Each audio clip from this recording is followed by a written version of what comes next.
वज्रेक्स को लेके ये वीडियो बहुत ही ज़्यादा इम्पोर्टेंट होने वाला है। इस वीडियो के अंदर सारी की सारी चीज़ें हम क्लियर करने वाले हैं कि वज्रेक्स का क्या फ्यूचर हो सकता है, कब तक डिपॉजिट विड्रॉल चालू होगा और जो वज्रेक्स कॉइन है उसका क्या फ्यूचर है, इसके बारे में कंप्लीट बात करने वाले हैं।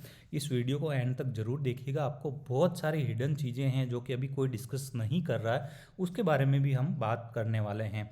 तो सबसे पहले हम वज्रेक्स के बारे में बात करें तो ये कब इस्टेब्लिश हुआ था, तो उसके बारे में हम बात करें तो यहाँ पर हम सब टारगेट कर रहे हैं निश्चल शेट्टी को, तो उसके बारे में भी हम बात करेंगे कि एक पर्सन को टारगेट करने से बेहतर है कि वज्रेक्स एक्सचेंज को उसके कितने फाउंडर्स हैं, उसमें कौन सी कंपनी है और कितने जो इसके कस्टडी पार्टनर था उसको भी टारगेट किया जाए तो बेटर रहेगा।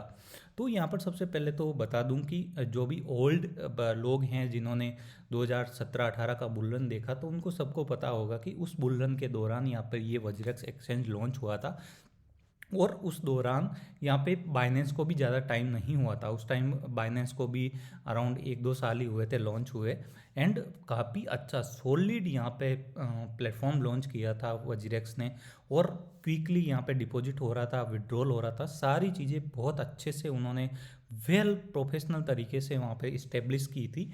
उसके बाद में यहाँ पर तुरंत ही 19-20 के आसपास में यहाँ बैंकिंग बैन आया था, तो इन्होंने सॉलिड यहाँ पे प्लेटफॉर्म बनाया था P2P का। वो आज भी बाइनेंस तक भी यहाँ पर इतना परफेक्ट तरीके से P2P प्लेटफॉर्म नहीं बना पाया जितना कि वज्रेक्स ने बनाया था। तो वज्रेक्स का जो P2P चल रहा था कभी भी किसी के साथ में फालतू स्कैम नहीं हुआ था, काफ़ी सॉलिड प्लेटफॉर्म इन्होंने 2020 के अंदर ही बना दिया था। तो काफ़ी अच्छे से वर्क कर रहा था और काफ़ी सॉलिड चीज़ें इनकी थी, कोई भी दिक्कत नहीं थी उस दौरान। और लेके 2024 तक माने जब हैकिंग हुई थी, उससे पहले आप देखोगे तो काफ़ी सॉलिड तरीके से यहाँ पे सपोर्ट था। 2021-22 में तो ये कॉलिंग सपोर्ट भी देते थे, जो कि आप क्विकली कॉल करके जो भी आपका इश्यू है वो सॉर्ट आउट कर सकते थे। और कभी भी मैं अराउंड 2017 में फर्स्ट टाइम जब लॉन्च हुआ था तो वहाँ पर भी मैंने साइनअप किया था, काफ़ी अच्छे एयर ड्रॉप मिले थे, सारी चीज़ें हुई थी काफ़ी सॉलिड तरीके से। जो एयर ड्रॉप था वो भी आज तक ऐसा कोई परफेक्ट सिनेरियो किसी ने नहीं बनाया जितना इन्होंने अच्छे से एयर ड्रॉप का भी बनाया था, और काफ़ी अच्छे से इन्होंने सक्सेस भी की थी। बट ये जो हैकिंग हुई उसके बाद में जो चीज़ें ये लोग कर रहे हैं उसके अंदर काफ़ी सारी कंट्रोवर्सी और काफ़ी सारी चीज़ें हैं, उसके बारे में हम बात करेंगे। तो 2017 में यहाँ वज्रेक्स को फाउंड किया था, उसमें यहाँ पर निश्चल सेठी थे, सिद्धार्थ मेनन थे और समीर मात्रे थे। इसमें से निश्चल सेठी यहाँ पर हमारे सामने हैं, यहाँ पर लाइव स्ट्रीम वगैरह भी की थी।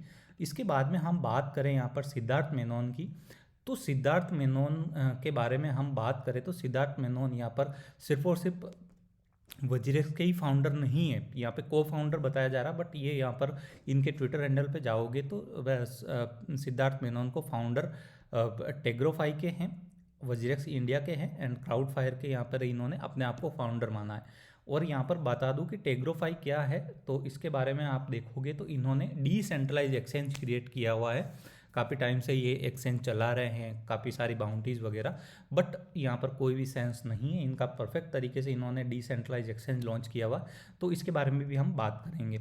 इसके बाद में जो थर्ड पर्सन है समीर मात्रे, ये तो पूरी तरह से गायब है, कहीं पे भी इनकी कोई भी डिटेल नहीं मिल रही है, ये पूरी तरह से यहाँ से गायब है। कोई भी सोशल मीडिया इनका ट्विटर हैंडल या कहीं पे भी ये एक्टिव नहीं है, कोई भी ट्विटर पे तो इनका अकाउंट ही नहीं है, और शायद होगा तो इन्होंने डिलीट कर दिया है।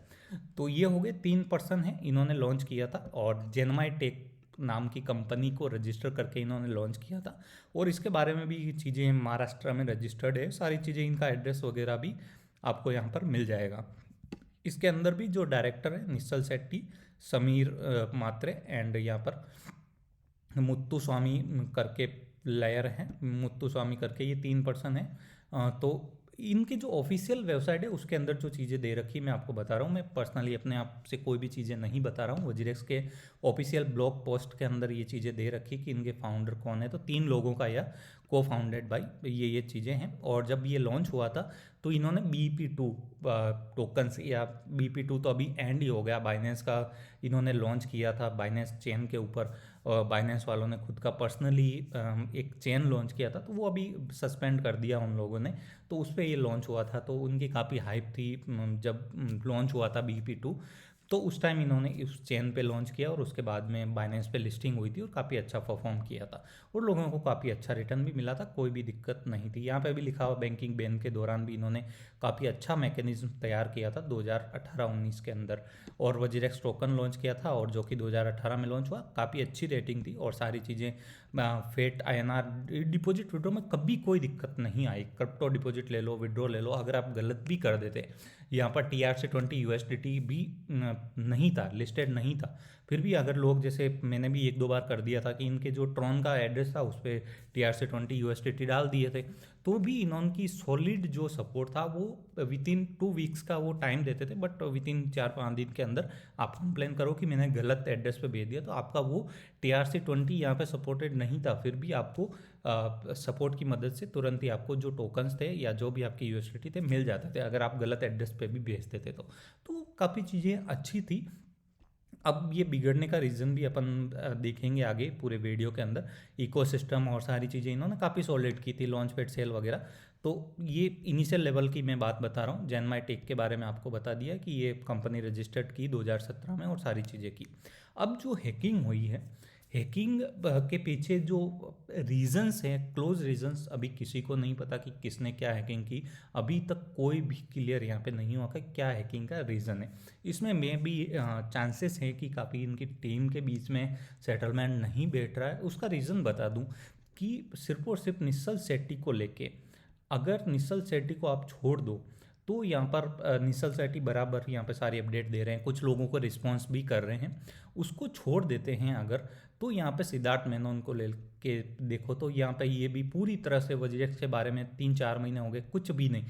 4 महीने तो छोड़ो, जुलाई से लेके एक आधी ट्वीट किया था, उसके बाद में कोई भी यहाँ पे को फाउंडर है, यहाँ पे खुद अपने आप को फाउंडर मान रहे हैं, बट कोई भी ट्वीट, कोई भी सपोर्ट यहाँ पे नहीं आ रहा, इनको कोई टेक नहीं कर रहा।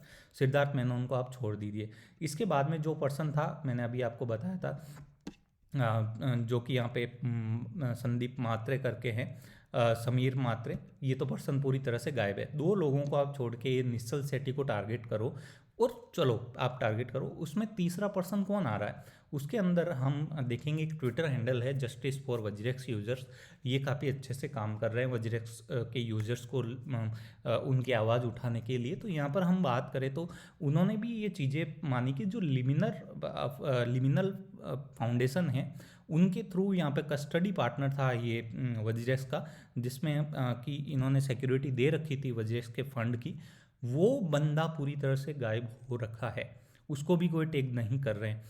ये भी तो होना चाहिए। ये लोग देखिए, आप इनको अगर देखोगे तो जब हैकिंग हुई थी जुलाई के अंदर, उसके बाद में कोई भी ट्वीट, उससे पहले के कोई ट्वीट ही नहीं है जून को लेके। लास्ट जो 28 जून का इन्होंने इकोसिस्टम या जो भी वेब3 इकोसिस्टम में ट्वीट किया, उसके बाद से ये बंदा भी गायब है। और इन्होंने काफ़ी एलिगेशंस लगाए थे कि वजीरेक्स ने वो हमें नहीं दिया, जो भी चीज़ें हैं। काफ़ी कंट्रोवर्सी भी क्रिएट हुई थी, इन लोगों ने लिमिनल कस्टडी पे, इन लोगों ने काफ़ी ट्विटर पे कंट्रोवर्सी क्रिएट की थी। उसके बाद में ये 1-2 ट्वीट करके पूरी तरह से ये आउट हैं, कोई भी यहाँ पे क्लेरिफिकेशन ये लोग भी नहीं दे रहे हैं। तो यहाँ पे मैं सिंपल सा एक चीज़ ही बता रहा हूँ कि आप एक बंदे को टारगेट करने के अलावा आप दूसरे लोगों को, जैसे कि लिमिनल है, इसमें भी इनकी गलती है। वजीरेक्स के 2 को फाउंडर है जो भी है, जेमिनी टेक के जो भी पर्सन है, उनको वो कहाँ गए लोग, तो उनको भी हमें टारगेट करना चाहिए, उन लोगों को भी चीज़ों को पूछना चाहिए। वो लोग बिल्कुल भी नहीं आ रहे। बट निश्चल शेट्टी एटलीस्ट आप लोगों को लाइव आके, इन्होंने लाइव 5th टाउन हॉल के अंदर आके कुछ क्वेश्चंस के रिस्पॉन्स किए थे, बट एक पर्सन इसमें क्या ही कर सकता है, ये कोई डेवलपर तो है नहीं और ना ही कुछ ऐसा है कि डिसीजन मेकर हो सकता है। जस्ट सिंपल सा कॉपी पेस्ट जो रिस्पॉन्स होता है वो पर्सन देता है। अगर आप किसी के अगेंस्ट इसमें एफआईआर भी करते हो वजीरेक्स के अगेंस्ट, तो एक पर्सन इसमें कोई भी इन्वॉल्वमेंट नहीं होगी। ये बंदा बोलेगा भाई टीम वाले लोग हैं, जब भी इनको अरेस्ट किया जाएगा, टीम वाले लोग हैं भाई, दूसरे भी फाउंडर है, वो लोग कहाँ गायब हो गए, उनको पकड़ के लाओ, तभी तो चीज़ें होगी। तो ये चीज़ें काफ़ी कंट्रोवर्सी क्रिएट करेगी। अगर कुछ भी एक्शन होता है यहाँ पर तो सिर्फ और सिर्फ इसके खिलाफ तो कुछ होने वाला नहीं है, एज माइन ओपिनियन। ये खुद यहाँ पर को फाउंडर अपने आप को रिप्रेजेंट करते हैं, तो मुझे नहीं लगता है कि यहाँ पर ये कुछ इनके खिलाफ कुछ हो सकता है। तो ये चीज़ है। अभी हम बात करें दूसरी चीज़ों के बारे में जो कि काफ़ी इंपॉर्टेंट है, वज्रेक्स टोकन के बारे में। तो टोकन का अभी फ्यूचर ना के बराबर बचा है, कोई सेंस नहीं बना है कि यहाँ पे जो बाइनेंस है वो डीलिस्ट कर रहा है, और चीज़ें इनके जो टीम मेट्स हैं उनके बराबर सेट ही नहीं हो पा रही। कोई टीम मेट्स कहाँ है, सिर्फ अगर निश्चल को छोड़ दे तो कोई यहाँ पे एक्टिव है ही नहीं, कोई सेंसेबल चीज़ें हैं ही नहीं। और इन लोगों ने ट्राई किया था बाइनेंस के साथ में, क्योंकि बाइनेंस लॉन्च पूल पे लॉन्च हुआ था और बाइनेंस का काफ़ी अच्छा सपोर्ट भी मिला था, बट निश्चल ने कुछ गलतियाँ की थी अभी 1-2 साल पहले, कि यहाँ एक कंट्रोवर्सी क्रिएट हुई थी कि यहाँ पर हमारा कस्टडी पार्टनर या जो भी है, कि हमारा जो वॉलेट को हैंडल करता बाइनेंस हैंडल करता, ऐसी कुछ चीज़ें हुई थी। तो बाइनेंस ने क्लेरिफिकेशन दिया कि हमें कोई भी किसी का भी यहाँ पर वॉलेट हम हैंडल नहीं कर रहे हैं। तो ये भी चीज़ें हुई थी उस टाइम, इन्होंने काफ़ी अकड़ दिखाई थी इन लोगों ने, वज्रेक्स वालों ने। तो अभी जैसे ही इनके साथ में बुरी सिचुएशन आई है तो बाइनेंस ने पूरी तरह से बॉयकट कर दिया। बीच में यहाँ पर कुछ र्यूमर्स बने थे कि यहाँ पे बाइनेंस इसको एक्वायर कर सकता है। एक्वायर का पहले भी था, बाइनेंस की वजह से, नाम की वजह से काफ़ी ज़्यादा अच्छा फेम मिला था इन लोगों को, बट अभी रिसेंट के अंदर ही हुआ था जब वज्रेक्स का प्राइस WRX टोकन का काफ़ी अच्छा खासा पंप हुआ था। उस दौरान इन्होंने काफ़ी बातें हुई थी, जो बाइनेंस टीम है उनके साथ में काफ़ी बातें हुई थी, बट इन लोगों ने जो आंखें दिखाई या जो भी इन्होंने फालतू चीज़ें की, उस चक्कर में इन्होंने यहाँ पर लिस्टिंग तक गंवा दी। तो यहाँ पर बहुत बड़ा वॉल्यूम लेके जनरेट किया था बाइनेंस ने, तो वो यहाँ से हट रहा, जो कि वर्ल्ड वाइड लोग थे वो काफ़ी अच्छा बिलीव कर रहे थे कि हाँ इंडिया का नंबर 1 एक्सचेंज है, फास्टेस्ट ग्रोइंग और सॉलिड एक्सचेंज है, तो उसके अंदर डाल रखा था। बट अब डीलिस्ट हो गया, तो अब कौन इंडियन लोग हैं वो यहाँ पर इसको होल्ड करेंगे, और पूरी तरह से टीम का कोई अता पता नहीं है। तो इसका फ्यूचर बहुत ज़्यादा हाई रिस्की है, क्योंकि अगर आप देखोगे तो अराउंड 60% वॉल्यूम तो बाइनेंस लेके बैठा, कोई ने यहाँ पे डिपॉजिट विड्रॉ बंद कर रखे हैं। तो बीच में कौन बचा? गेट.आयो का भी मुझे पता है कि ये लोग क्या करते हैं कि सिंपल सा बाइनेंस ने डीलिस्ट किया तो ये विदिन 15-20 दिन में ये भी डीलिस्ट कर देंगे, फिर तो कोई बचा ही नहीं जेब पे। ये तो स्कैमर लिमिनल का है, तो कोई मतलब ही नहीं है, तो ऑलरेडी बंद पड़ा है, और कोई एक्सचेंज बचा ही नहीं। CoinDesk यहाँ पे डिपॉजिट विड्रॉ है ही नहीं, कोई सेंस ही नहीं इनका, तो बचा ही नहीं कोई एक्सचेंज। अगर बाइनेंस और गेट ने डीलिस्ट कर दिया तो कोई भी फ्यूचर नहीं बचेगा इसका। वापस अगर ये बाइनेंस पे आएंगे, आज तक कोई ऐसा प्रोजेक्ट नहीं है जो बाइनेंस ने लिस्ट किया और डीलिस्ट किया और वापस से उसको लिस्ट कर दिया। तो अभी पॉसिबिलिटी नहीं है कि वापस से वज्रेक्स को ये लिस्ट करेंगे, और गेट आयो भी यहाँ पर इसको डीलिस्ट कर सकता है, मैक्सिमम पॉसिबिलिटी। उसके बाद में कोई सेंस ही नहीं बनेगा, ट्रेड कहाँ करोगे। और जो डिसेंट्रलाइज एक्सचेंजेस हैं, अगर आप PancakeSwap वगैरह पे देखते हो तो वहाँ पर आपको 2-3 कॉन्टैक्ट एड्रेस शो करेंगे, वहाँ पे अलग अलग प्राइजेस है, और उसमें वॉल्यूम ही नहीं है। अगर आप PancakeSwap पे देखोगे तो वॉल्यूम सिर्फ $1700, $162 का। तो अगर आप जाके $100 का भी सेल करोगे तो आपका 0.07 शो कर रहा, 0.05 में ही सेल नहीं हो पाएगा। तो कोई सेंस ही नहीं है अभी इसको ज़्यादा लॉन्ग टर्म, या फिर आप बाई करने की सोच रहे हैं। मैं जो होल्ड कर रहे हैं उनको मैं कुछ भी नहीं बोलूँगा, हमने कभी भी बाइंग वगैरह का नहीं बोला है। तो अभी जो बाई करना चाहते हैं तो उसको मैं बिल्कुल रेकमेंड नहीं करूँगा कि आप इसके अंदर इन्वेस्ट करिए, कोई सेंस नहीं बन रहा। क्योंकि मार्केट कैप आप देखोगे तो पूरी तरह से जो कि 500, 600, 700 मिलियन के आसपास थी, वो आज 26 मिलियन में, और कुछ दिन बाद में देखिएगा आप 10 मिलियन के आसपास आ जाएगी। कोई सेंस नहीं है, जब तक कि सारी चीज़ें परफेक्ट नहीं हो जाती तब तक कुछ नहीं है, और परफेक्ट होने में बहुत ज़्यादा टाइम लगेगा। मैंने आपको बोला है कि इनका ना तो टीम का कोई अता पता है कि ये लोग कहाँ हैं, क्यों अपडेट नहीं दे रहे हैं। कस्टडी पार्टनर था वो भी भाग गया, और जो ये लोग विड्रॉल मार रहे हैं चीज़ों को, अगर हम देखें तो उसके बारे में हम बात करेंगे, तो ये भी उनका अता पता नहीं है। तो अभी जो वज्रेक्स टोकन के बारे में बात करें तो अभी बाइंग बिल्कुल नहीं बनती है, और अगर आप सेल करना चाह रहे हैं तो थोड़ा सा ऊपर जाए तो आप इसको आउट होके निकल सकते हैं। बट अभी भी अगर ये एक्सचेंज भी चालू करते हैं तो वहाँ पे भी सेलिंग प्रेशर आएगा, क्योंकि बहुत सारे लोगों ने यहाँ पर बिलीव करके वज्रेक्स एक्सचेंज हुए, बहुत सारे लोगों के यहाँ पे टोकन्स पड़े हैं, तो वो भी सेल करने आएंगे। प्लस आपको मैं बता दूं कि लिक्विडिटी नहीं है, फिर भी अगर आप देखोगे तो यहाँ पर अनलॉकिंग आ रही है, एक बहुत बड़ी अनलॉकिंग यहाँ पे आने वाली है अराउंड फरवरी 2025 के आसपास में। यहाँ पे $30 मिलियन के टोकन्स, यहाँ पे टीम के टोकन्स अनलॉक होने वाले हैं। तो वो भी एक बहुत बड़ा फैक्टर होगा यहाँ पर, काफ़ी सेलिंग प्रेशर भी आ सकता है। तो ये भी एक चीज़ है। तो लॉन्ग टर्म के अंदर मैं तो नहीं मानता कि यहाँ पे कोई बड़ा फ्यूचर हो सकता है, बट मे भी कुछ ये बड़ा कर दे तो कोई शक या कुछ भी नहीं बोल सकते हैं, ठीक है। अब हम बात करें यहाँ पर आगे महीन गुप्ता, ये इसको छोड़ो। इन लोगों ने यहाँ पर एक चीज़ और भी की थी। मिस्टर आदित्य सिंह ने यहाँ पर काफ़ी अच्छे से एक्सप्लेन किया है। तो काफ़ी अच्छे यूट्यूबर और बड़े यूट्यूबर है, तो इन्होंने काफ़ी अच्छे से एक्सप्लेन किया कि ये पीआर जो कंट्रोवर्सी, पीआर एजेंसीज को हायर करके ये चीज़ें कर रहे हैं काफ़ी सारे, जिनमें ये बाबा जी जो अनिरुद्धाचार्य है उनको टेक कर करके लोग यहाँ पर वजीरेक्स को प्रमोट कर रहे हैं कि I support India wants WazirX. तो ऐसी चीज़ें यहाँ पर इस टाइम कर रहे हैं, तो उसका कोई सेंस ही नहीं है, उस कोई सेंस इसको हायर करके यहाँ पर ये चीज़ें करने का। बट ये बताने का रीज़न आपको बता दूं कि यहाँ पर जो अपना एक ट्विटर हैंडल है, जो मैं आपको वापस से बता देता हूँ, जस्टिस फॉर वजीरेक्स यूजर्स, मैंने आपको बताया था। मैं अभी जस्टिस फॉर वजीरेक्स यूजर्स का मैं आपको बता दूं, तो ये जो ट्विटर हैंडल है काफ़ी अच्छे से सपोर्ट कर रहा है आप लोगों को, जो भी वजीरेक्स के अंदर फंसे हुए हैं उन लोग। जस्टिस फॉर वजीरेक्स यूजर्स जो ट्विटर हैंडल है, उन्होंने काफ़ी अच्छे से एक्सप्लेन किया कि अराउंड 250 करोड़ रुपए यहाँ पर वजीरेक्स ने निकाले हैं। क्यों निकाले हैं उसके बारे में यहाँ पर इन्होंने दावा किया कि 95 करोड़ रीस्ट्रक्चर यहाँ पर करेंगे कॉस्ट। तो ये जो वजीरेक्स को रीस्ट्रक्चर करेंगे उसकी कॉस्टिंग यहाँ पर 95 करोड़ रुपए इन्होंने निकाले हैं।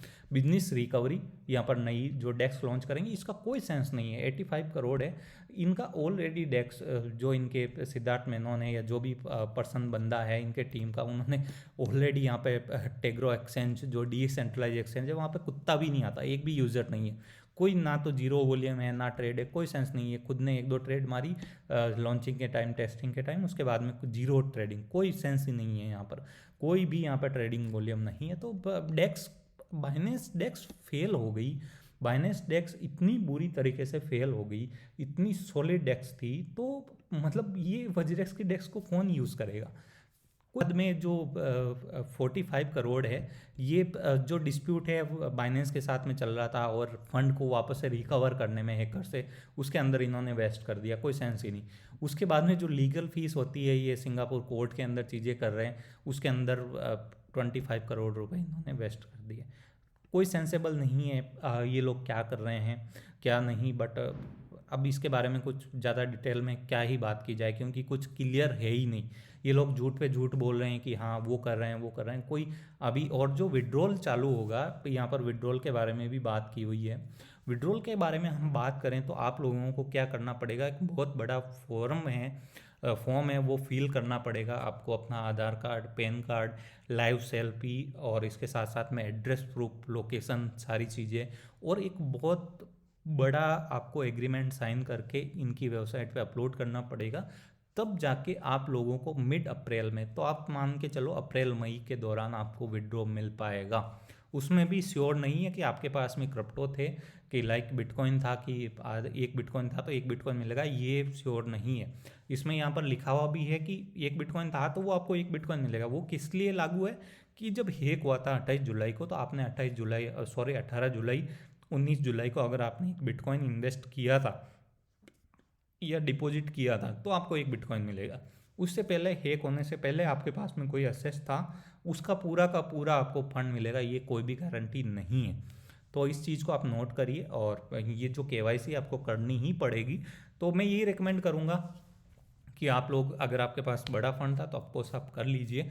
केवाईसी के अंदर चीज़ें हैं, आपको सारी की सारी चीज़ें मैं आपको बता दूंगा कि क्या क्या है यहाँ पर, ऑलरेडी हमने ट्विटर पे डाल रखा है। तो वो चीज़ें आपको पूरा फॉर्म वगैरह फिल करके, अभी कुछ क्लियर नहीं है, कुछ दिनों बाद में आपको क्लियरफाई हो जाएगा, तब आप ये चीज़ें करोगे तो आपको मिल जाएगा। उसके बाद में मेन कंसर्न है जिसके बारे में कोई भी यहाँ पे बात नहीं करा, कि भाई यहाँ पर टैक्स का क्या सीन है।